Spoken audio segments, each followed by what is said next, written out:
तो नमस्कार साथियों, कैसे हैं आप सभी। उम्मीद करते हैं आप सभी अच्छे होंगे। तो आज हम जो हमारा पिछला चैप्टर चल रहा था उसी से आगे बढ़ेंगे। तो हमने टेक्सटाइल इंडस्ट्रीज तक वहाँ पे कवर किया था। अब हम शुरू करने जा रहे हैं कॉटन टेक्सटाइल। ठीक, आपको बहुत ज़्यादा समझने का प्रयास करना है। चीज़ें थोड़ी सी अच्छी हैं ज्योग्राफी में तो अंडरस्टैंड करेंगे। So in ancient India, cotton textiles were very popular, but our traditional industry suffered a setback during the colonial period because they could not compete with the mill-made cloth from England. तो कह रहा है कि जो ancient time था हमारे, यानी जो हमारा बहुत स्टार्टिंग का फेज था, वहां पे कॉटन जो टेक्सटाइल्स था वो क्या थे, बहुत ही ज्यादा पॉपुलर थे। हमारे कॉटन टेक्सटाइल क्या थे, बहुत ज्यादा पॉपुलर थे। लेकिन हमने एक सेटबैक का मतलब होता है कि हम पीछे चले गए थोड़ा सा। कब पीछे चले गए? जब क्या हुआ, हम कॉलोनियल पीरियड में थे, यानी जब इंग्लैंड जो है भारत पर राज कर रहा था, जब इंग्लैंड इंडिया को कंट्रोल कर रहा था, तो उन्होंने यहाँ की इकोनॉमी को पूरा खत्म करने के लिए क्या काम किया था कि यहाँ से वो रॉ मटेरियल उठाते थे, इंडिया से रॉ मटेरियल उठाते थे, उसको लेके जाते थे इंग्लैंड में। वहां से वो उस क्लोथ को, रॉ मटेरियल से क्लोथ बनाते थे, वापस भेजते थे इंडिया में और फिर वहीं पे बेचते थे। अब आप सोचिए, इंग्लैंड में उस समय इंडस्ट्रियलाइजेशन बढ़िया से चल रहा था, तो वहां पे क्या होगा कि जो मिल से कपड़ा बनेगा, जो फैक्ट्री से बनेगा, वो सस्ता होगा। तो क्या हुआ, इसी कारण क्या हुआ, हमारी जो ट्रेडिशनल इंडस्ट्रीज थी, जो हमारी पारंपरिक, जो हमारे हाथ से बनाने वाले बुनकर वगैरह थे, उनको बड़ी परेशानी हुई, क्योंकि वो कॉम्पीट ही नहीं कर पाएंगे ना। आप सोचिए, आप कैसे कॉम्पीट करोगे? एक हाथ से क्लोथ है, वो महंगा है, उसकी क्वालिटी भी उतनी शार्प नहीं हुई, कहीं पे दिक्कत भी आ सकती है। लेकिन मशीन तो मशीन है, मशीन से कॉम्पीट कर नहीं पाए बेचारे, इसलिए हम थोड़ा सा पीछे हो गए। The first successful textile mill was established in Mumbai 1854। 1854 में क्या हुआ कि पहली टेक्सटाइल, सक्सेसफुल टेक्सटाइल मतलब जो बिल्कुल सही रही, एस्टेब्लिश हुई कहां पर? मुंबई में, जो कि हुई 1854 में। वहां पे ऐसा हुआ, पहली सक्सेसफुल, बाकी जगह तो नहीं थी, वहां पे हुई। In the early years the cotton textile industry was concentrated in the cotton growing belt of Maharashtra and Gujarat. Cotton growing belt यानी कि कॉटन जहां पे उगता था वहां की बेल्ट कहाँ की? महाराष्ट्र और गुजरात की। तो ये ध्यान रखना है। तो शुरुआती दौर में कॉटन इंडस्ट्री कहाँ थी? कंसंट्रेटेड थी। कंसंट्रेटेड का मतलब साथियों होता है, कंसंट्रेटेड का मतलब होता है कि वहां पे केंद्रित, कहां पर? महाराष्ट्र और गुजरात में। ठीक है। एक तो सबसे बड़ी बात क्या ध्यान रखनी है कि क्यों, अब आगे देखो बता रहा है क्यों, उसी के नीचे लिखा है because of availability of raw cotton, क्योंकि यहाँ पे कॉटन उगता है।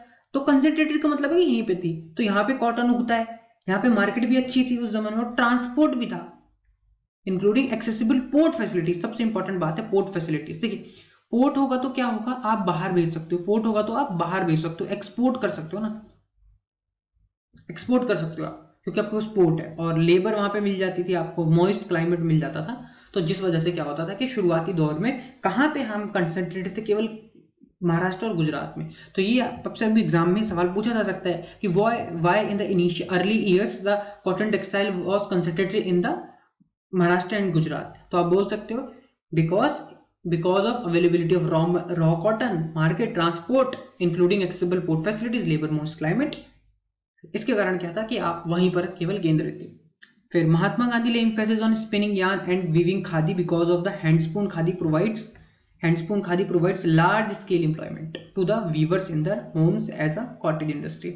महात्मा गांधी जो थे ना, उनको इकोनॉमी को वो आत्मनिर्भर की बात कहा करते थे कि यार अगर हम हाथ से स्पिनिंग यार्न, वीविंग खादी बुनने को और चरखा घुमाने को, चरखा कातने को वो बड़ा जोर दिया करते थे। उन्होंने क्यों कहा था? क्योंकि कहा था कि जो हाथ से कता हुआ खादी है वो एक एम्प्लॉयमेंट देता है, और अगर आप अपने लोगों को एम्प्लॉयमेंट दोगे तो वो मजबूत बनेंगे।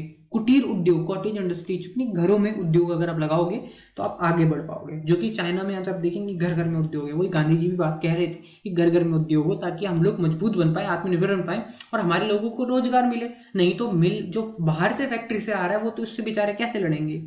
चलिए अब आगे देखते हैं। यहाँ पे एक बड़ी अच्छी चीज है, why it is important for us to improve our weaving sector instead of exporting yarn in large quantities। अब ये क्वेश्चन एग्जाम में आ सकता है आपके। एनसीईआरटी, देखिए सबसे मजबूत बात क्या है कि मैंने एनसीईआरटी का बहुत ज्यादा लिया है कंटेंट, मैं आपको बताता हूँ।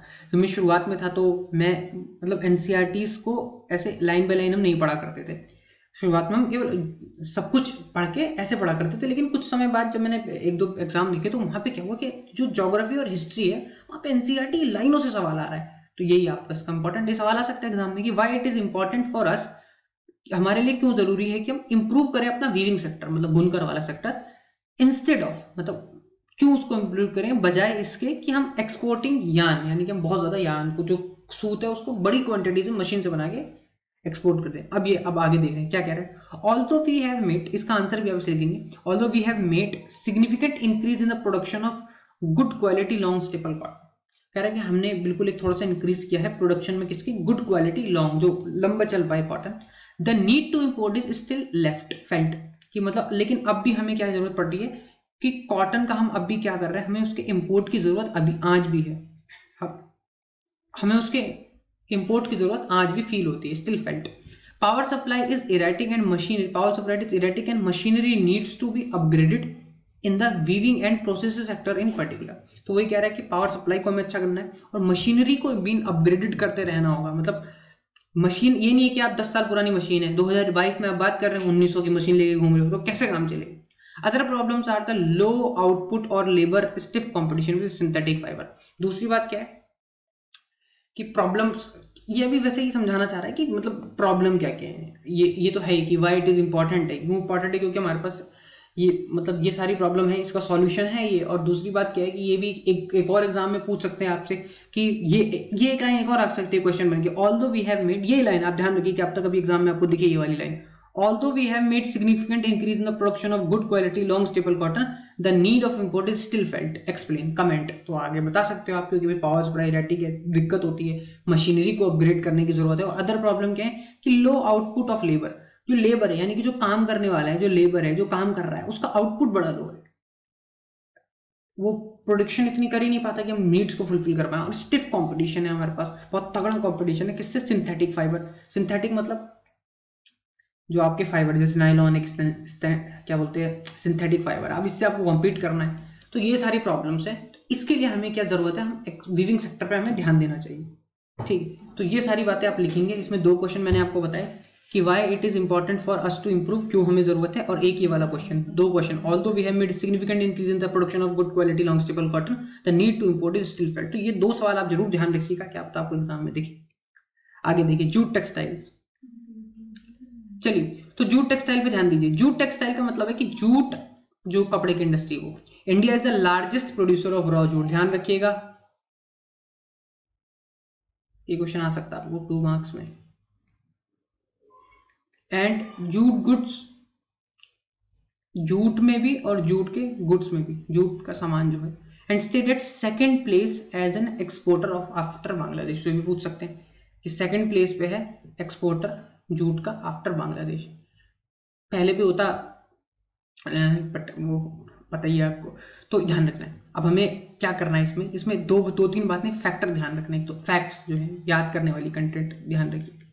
एक तो लार्जेस्ट प्रोड्यूसर है रॉ जूट का, पहली बात। दूसरी बात, जूट के गुड्स का भी क्या है, लार्जेस्ट प्रोड्यूसर है, लेकिन एक्सपोर्ट में कौन से नंबर पे, सेकंड प्लेस पे। एक्सपोर्ट पे फर्स्ट कौन है, बांग्लादेश। ठीक है, क्यों है, क्योंकि बंगाल में, देखिए बंगाल में जूट काफी होता है। ठीक है, बंगाल में जूट काफी होता है, और हम भी जो जूट में वो भी वेस्ट बंगाल है। ठीक है, तो उस शुरुआती रीजन में भारत ही सबसे आगे हुआ करता था जब पूरा एक था भारत, फिर जब विभाजन के बाद बंगाल चला गया, इस रीजन की वजह से हम सेकंड पे हैं। ठीक, the first jute mill was set up near Kolkata in 1855 at Rishra. तो कोलकाता में बनाई गई थी, मैंने कहा था आज भी वेस्ट बंगाल में ही हम, तो कोलकाता में बनाई गई थी। ये फिर फैक्ट आपको ध्यान रखना है कि पहली जूट मिल, फर्स्ट जूट मिल कहाँ सेटअप की गई थी, कोलकाता में। आफ्टर पार्टीशन, वो लिखा हुआ है अंदर, after partition in 1947 the jute mills remained in India but 3/4 of the jute producing area went to Bangladesh. तो वही कहानी लिखी हुई है, इसी वजह से हम सेकंड प्लेस में, क्योंकि जो जूट प्रोड्यूसिंग है वो तो बांग्लादेश के पास चलेगी, पर हमारे पास तो कुछ है ही नहीं, हमारे पास मशीनरी है लेकिन रॉ जूट नहीं है। तो इस वजह से हम क्या है, हम सेकंड नंबर पे, वरना हम किस पे होते, फर्स्ट पे होते। तो ये इन्होंने बताया। पहली मिल कहाँ लगी, कोलकाता में 1855 एट रिशा। आफ्टर पार्टीशन के बाद जूट मिल तो रही, लेकिन जूट का जो उगने वाला एरिया था वो बांग्लादेश में चला है। Factors responsible for location in the Hooghly basin, ये सवाल फिर आ सकता है, एग्जाम में आया भी हुआ पहले कि why there is a concentration of, कि वाई, या ये भी तो why jute textile industry is concentrated in Hooghly basin. तो हुगली नदी है वहां पे, तो आपसे सवाल पूछा जा सकता है, इसको ध्यान रखना है। क्या क्या लिखना है इसमें, ये answer. Proximity of jute producing area, मतलब वहाँ पे काफी ज्यादा मात्रा में जूट प्रोड्यूसिंग एरियाज है। इनएक्सपेंसिव वाटर ट्रांसपोर्ट, सस्ता है क्योंकि हुगली नदी है वहाँ पे, ठीक है, इनएक्सपेंसिव है, सस्ता है। Supported bye a good network of railways, railway का बहुत ही अच्छा नेटवर्क है वहाँ पे, ठीक है। Roadways and waterways to facilitate movement of raw material to the mills.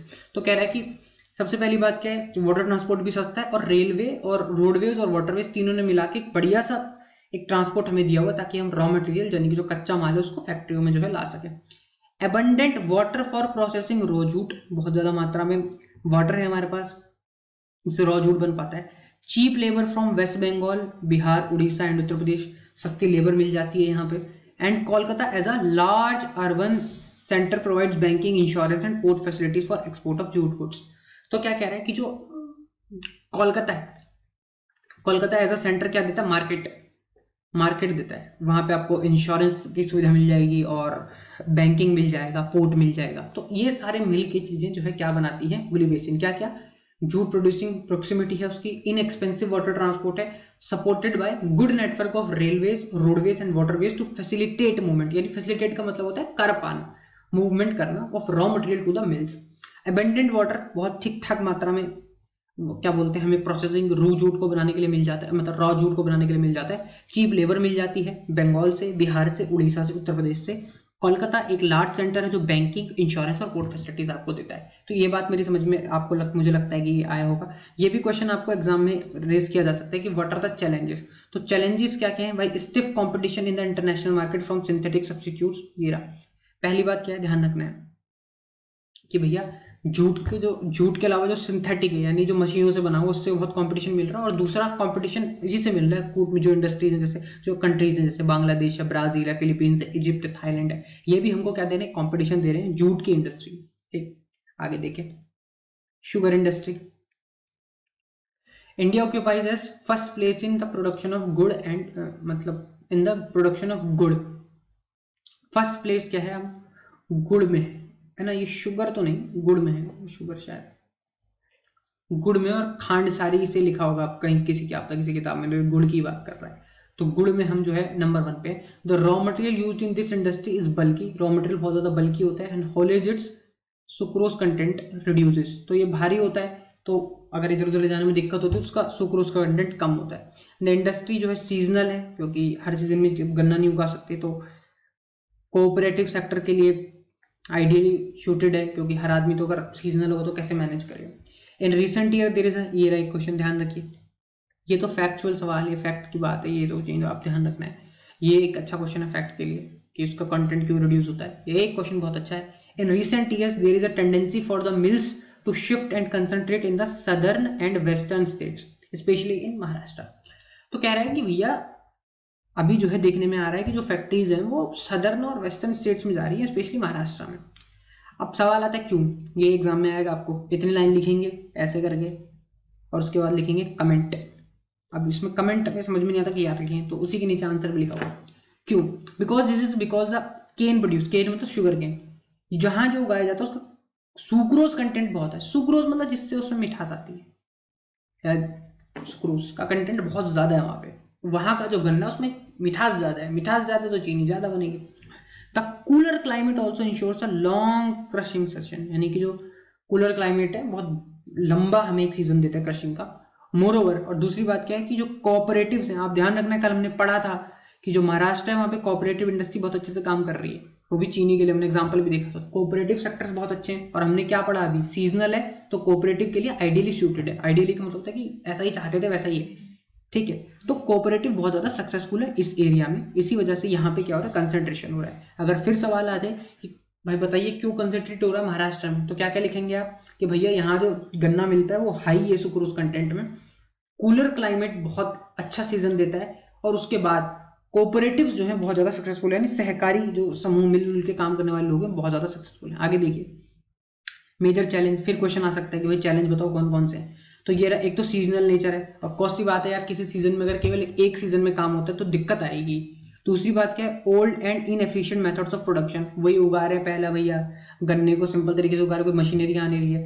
Transport delay हो रहा है कि भाई के जिससे गन्ने को फैक्ट्री में आप ला सके। और दूसरी बात क्या है कि need to maximise the usage of bagasse, use of bagasse, bagasse मतलब जो गन्ने को आपने देखा होगा भी, गन्ने का जूस पिया होगा अगर, तो जब गन्ना डालते हैं मशीन के अंदर, उसका जो गन्ना बच जाता है उसका क्या यूज करें। तो ये सारे आपके प्रॉब्लम्स है। तो ये दोनों क्वेश्चन आपको 3 मार्क्स में देखने को मिल सकते हैं। तो मैं जो बता रहा हूँ वो ध्यान रखिएगा, जरूर आपको वो क्वेश्चन देखने को मिलेंगे एग्जाम्स में। तो ये क्वेश्चन आप प्रिपेयर ऐसे कर सकते हैं। मिनरल बेस्ड इंडस्ट्रीज, तो भैया अभी हम तक हमने एग्रो बेस्ड कंप्लीट कर लिए, तो अब मिनरल बेस्ड पे चलते हैं। तो भैया मिनरल्स बेस्ड इंडस्ट्रीज कौन सी है? ऐसी इंडस्ट्रीज जो क्या करती है, मिनरल्स और मेटल्स को यूज करती है एज अ रॉ मटेरियल, जैसे आयरन एंड स्टील इंडस्ट्री हो गई। यानी कि जिनका जो भारी मेटल्स हैं या जो सोने पे काम करते हैं, चांदी पे काम करते हैं, इन सब जो पूरी इंडस्ट्री, आयरन पे काम, स्टील पे काम, एल्यूमिनियम पे काम, वो मिनरल बेस्ड इंडस्ट्री। तो पहली इंडस्ट्री है आयरन एंड स्टील इंडस्ट्री। पढ़ते हैं, iron and steel industry is basic industry. ध्यान रखिएगा वर्ड को, बेसिक इंडस्ट्री कल बताया था, बताइए क्या होगा। बेसिक इंडस्ट्री मतलब ऐसी इंडस्ट्री जो क्या बनाए, मशीन बनाए। पेंसिल वाला एग्जांपल दिया था। अच्छा, इससे पहले वाला वीडियो देख लेना, ये मैं नीचे कमेंट क्या बोलते हैं, डिस्क्रिप्शन बॉक्स में भी डालूंगा, कमेंट करो, डिस्क्रिप्शन बॉक्स में भी डालूंगा उसको, तो आप उसे देख लीजिएगा, ठीक है। डिस्क्रिप्शन बॉक्स में आपको उसका लिंक मिल जाएगा, वो देख लीजिए वीडियो, उसको देखने के बाद इसे देखिएगा सब लोग। The iron and steel industry is the basic industry since all the other industries heavy, medium, light depend on their machinery, it for their machinery। अब देखिए मैं आपको बताता हूँ क्या समझाना चाह रहा है भैया। जैसे अब मैं एग्जांपल गन्ने का जूस वाला लेता हूँ, गन्ना ही पड़ रही है अभी, तो शुगर केन है, किसी ने मान लो शुगर केन का जूस खोला, जूस किससे निकालेगा, मशीन। जूस किससे निकालेगा भैया, मशीन से निकालेगा जूस। अब वो मशीन किसने बनाई, आयरन एंड स्टील इंडस्ट्री ने। तो इसीलिए बोला गया कैसी इंडस्ट्री है, basic industry. Production and consumption of steel is often regarded as the index of a country's development. जितना आप स्टील को प्रोड्यूस, जितना ज्यादा प्रोड्यूस करोगे, जितना ज्यादा कंज्यूम करोगे, इससे पता चलेगा कि आप क्या डेवलपमेंट का इंडेक्स क्या है। क्योंकि प्रोड्यूस भी वही ज्यादा करेगा जिसकी फैक्ट्री डेवलप है, और कंज्यूम भी वही ज्यादा करेगा जिसकी फैक्ट्री डेवलप है। और फैक्ट्री डेवलप है तो आप अगर एक मैन्युफैक्चरिंग इकोनॉमी है तो आप ग्रो करेंगे, ठीक है। ये देखिए फैक्ट का क्वेश्चन 1-2 नंबर में देखने को मिल सकता है, फैक्चुअल सवाल। बोलेगा आयरन और कोल और लाइमस्टोन का मिक्सचर बताओ क्या होता है, स्टील को बनाना है। तो आयरन और कोकिंग कोल और लाइमस्टोन क्या होता है इनका, तो ध्यान रखना 4:2:1, ध्यान रखिएगा, ठीक। मतलब इसका मैं मतलब समझाता हूँ कि भैया आयरन और अगर 4 मिलाओगे तो कोयला आपको 2 मिलाना पड़ेगा, लाइमस्टोन आपको 1 मिलाना पड़ेगा। मतलब अब तुम इसे केजी ले लो, मतलब 4 किलो अगर आयरन मिलाओगे तो 2 किलो ये मिलाना पड़ेगा, 1 किलो ये मिलाना पड़ेगा, ठीक है, मिलाना पड़ेगा। तो ये आपको ध्यान रखना है, ठीक है। तो 4 किलो आयरन और 2 किलो कोयला, 1 किलो लाइमस्टोन उगाएंगे तो बढ़िया से काम चलेगा अपना। मोस्ट आगे देखिए, most of the public sector undertaking market their steel through the steel authority of India. फिर 1 नंबर में सवाल आ सकता है आपको कि भैया किसके द्वारा बेचा जाता है, तो SAIL steel authority of India limited. ये फुल फॉर्म मतलब कि इसकी आपको शॉर्ट फॉर्म देकर फुल फॉर्म भी पूछी जा सकती है, तो ये भी आप ध्यान रखिएगा। China is the largest producer of steel and China is also the world largest consumer of steel. मैंने अभी क्या कहा था थोड़ी देर पहले कि जितना ज्यादा उगाओ मतलब बनाओगे, जितना ज्यादा यूज करोगे उतना ज्यादा आप डेवलप्ड हो। चाइना डेवलप्ड इजीली है बहुत ज्यादा, क्यों, क्योंकि लार्जेस्ट प्रोड्यूसर है स्टील का, लार्जेस्ट कंज्यूमर भी है, ठीक है। तो ये आपको ध्यान रखना है। छोटा नागपुर प्लेट्यू है region has the maximum concentration of iron and steel industries. ये फिर क्वेश्चन आ जाएगा आपका, फिर वही कमेंट टाइप का सवाल आ सकता है। यहाँ तक बोला और कमेंट करो। कमेंट का मतलब है कि बताइए तो भाई क्यों है, लिखा हुआ नीचे। It is largely because of the relative advantages of this region has for development of this industry.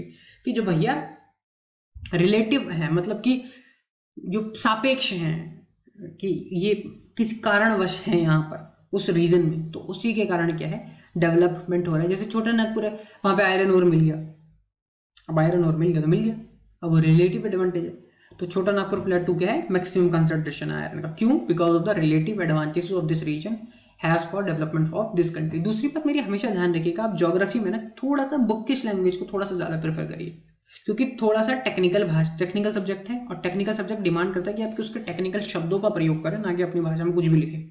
Technical शब्दों का प्रयोग कीजिएगा तो आप फायदे में रहेंगे। तो इतना आपको समझ में आया होगा, उम्मीद करते हैं। आगे चलते हैं, इसी से रिलेटेड आगे भी मुद्दे कह रहे हैं।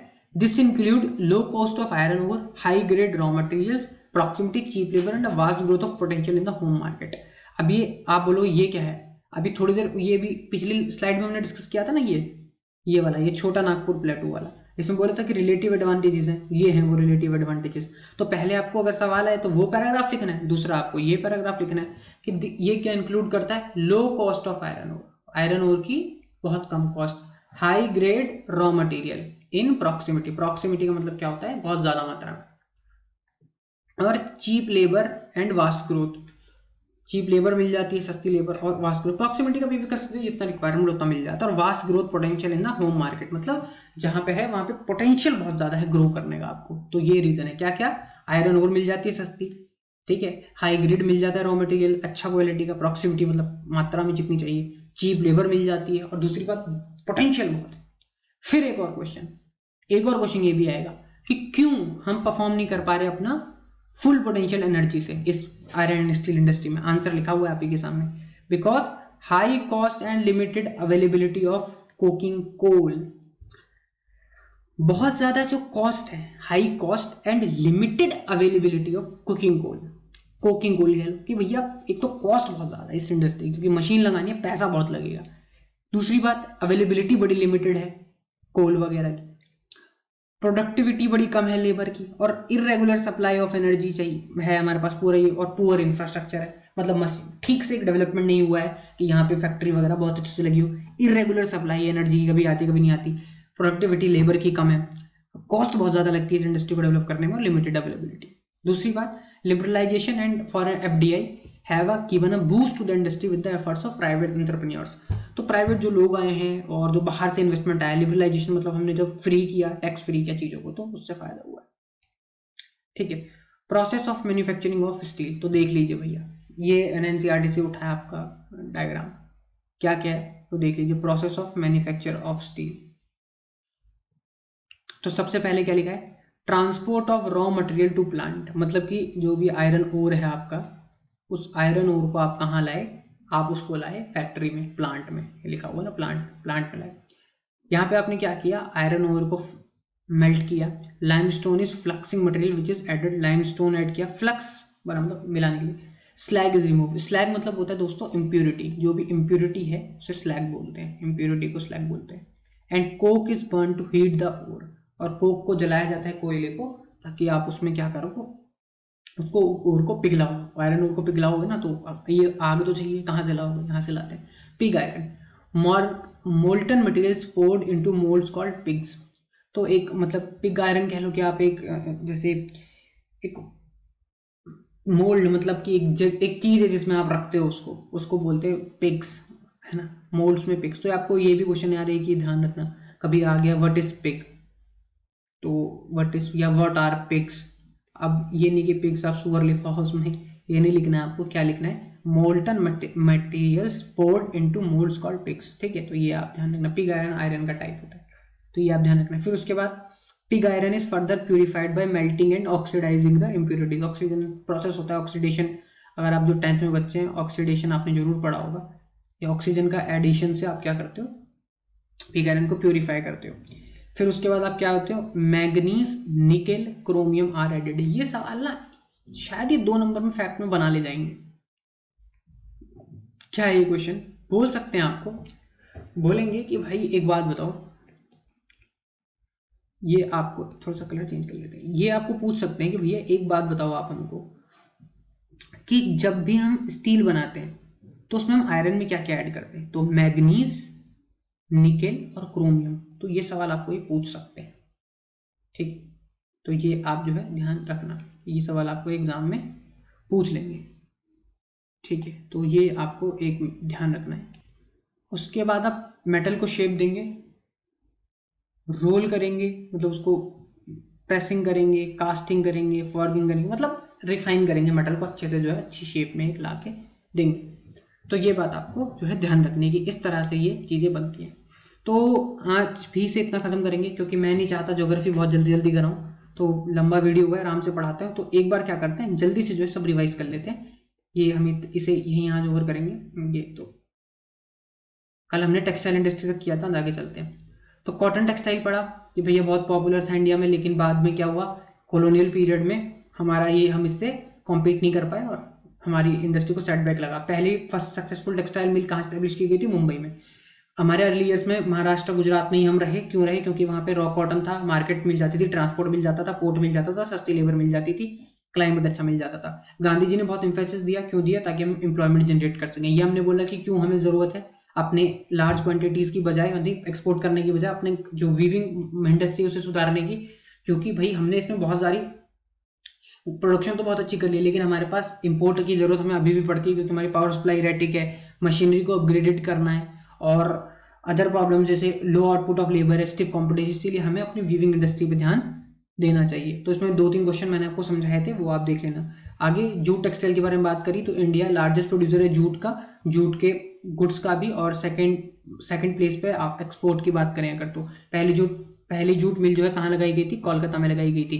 पार्टीशन के बाद क्या हुआ था, 3/4 जो हिस्सा बांग्लादेश में चला गया था, इसी वजह से हम सेकंड नंबर पे हैं। दूसरी बात मैंने कहा था हुगली में क्यों, यानी कोलकाता, ये बंगाल में क्यों हैं हम, वेस्ट बंगाल में क्यों हैं हम, इसीलिए हैं क्योंकि प्रॉक्सिमिटी, वहाँ पे जूट प्रोड्यूसिंग एरियाज बहुत अच्छी है, प्रॉक्सिमिटी हमारे पास मतलब ठीक ठाक मात्रा में पाए जाते हैं, इनएक्सपेंसिव वाटर ट्रांसपोर्ट है, गुड नेटवर्क ऑफ रेलवेज इसे सपोर्ट करता है, रोडवेज और वाटरवेज है जो फैसिलिटेट करते हैं मूवमेंट को, रॉ मटेरियल जो मिल्स वहां तक लेके आते हैं, वाटर बहुत अच्छी मात्रा में, चीप लेबर है, वेस्ट बंगाल में मिल जाती है, उड़ीसा बिहार और उत्तर प्रदेश से।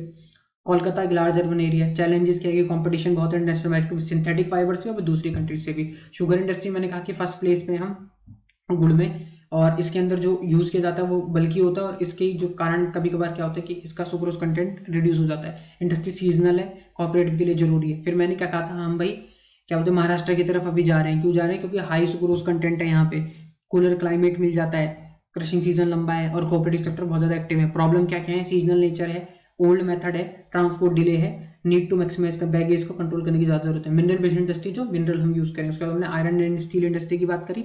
मैंने क्या कहा, बेसिक इंडस्ट्री क्योंकि सबके लिए मशीन बनाती है, प्रोडक्शन कंजम्पशन से पता चलता है जितना ज़्यादा प्रोडक्शन जितना ज़्यादा कंजम्पशन उतनी अच्छी आप कंट्री हो। आयरन और कोकिंग कोल और लाइमस्टोन का क्या रेशियो है, अगर आयरन को पिघलाना हो उसके बाद उसे स्टील बनाना हो तो 4 अगर आयरन लेंगे 2 कोकिंग कोल लेना पड़ेगा, 1 आयरन लेना। हम किसके द्वारा ये काम चलाते हैं, सेल के द्वारा बेचते हैं। चाइना लार्जेस्ट प्रोड्यूसर है स्टील का और कंज्यूमर भी है। छोटा नागपुर में बहुत ज़्यादा है, क्यों है, इसके रीज़न है बहुत सारे। ये इंक्लूड क्या क्या करते हैं, हाई ग्रेड रॉ मटेरियल है हमें यहाँ पे मिल जाता है, चीप लेबर मिल जाती है, वास्ट ग्रोथ पोटेंशियल है, और हम इसमें क्यों नहीं कर पा रहे भैया, ये महंगा है बहुत, कोयला हमारे पास कम है, कोकिंग कोल, प्रोडक्टिविटी बहुत कम है लेबर की, इरेगुलर सप्लाई मिलती है और पुअर इंफ्रास्ट्रक्चर है। लिबरलाइजेशन से हमने क्या किया, इसमें जो प्राइवेट लोग हैं बहुत ज़्यादा आगे आए हैं मार्केट में। फिर उसके बाद मैंने क्या कहा था, process of manufacturing of steel. तो इसमें मैंने क्या कहा, सबसे पहले भैया आयरन ओर को आप फैक्ट्री में लाओगे, वहाँ पर आयरन ओर को पिघलाओगे, लाइमस्टोन डालोगे, स्लैग हटाओगे, कोक को बंड करोगे हीट करने के लिए, फिर उसके बाद उसको पिग्स बनाओगे, फिर उसके बाद उसमें और ऑक्सीडाइज करके इम्प्योरिटीज हटाओगे, मैग्नीज डालोगे, निकल डालोगे, क्रोमियम डालोगे, उसके बाद रोलिंग, प्रेसिंग, कास्टिंग और फोर्गिंग करके, मतलब उसको शेप करके, रोलिंग मतलब उसे अगर घुमाना है, प्रेस दबाना है, कहीं से थोड़ी उसको अच्छे से शेप देनी है, वो सब आप काम करोगे। तो ये हमने कहा था कि इतना हम आज करेंगे। तो ये हमारा पार्ट 2 कंप्लीट हो गया, पार्ट 2 हमने कंप्लीट कर लिया है, ठीक है। इससे पहले पार्ट 1 डाल चुके, ठीक है। तो ये हमें ध्यान रखना, अगली क्लास में हम इसके आगे चलेंगे जो और है। तो इतना हम इसे आज खत्म करते हैं पार्ट 2। तो उम्मीद करते हैं आपको अच्छा लगा होगा, और आप सभी का धन्यवाद देखने के लिए। बाकी हंसते रहिए, मुस्कुराते रहिए और पढ़ते रहिए।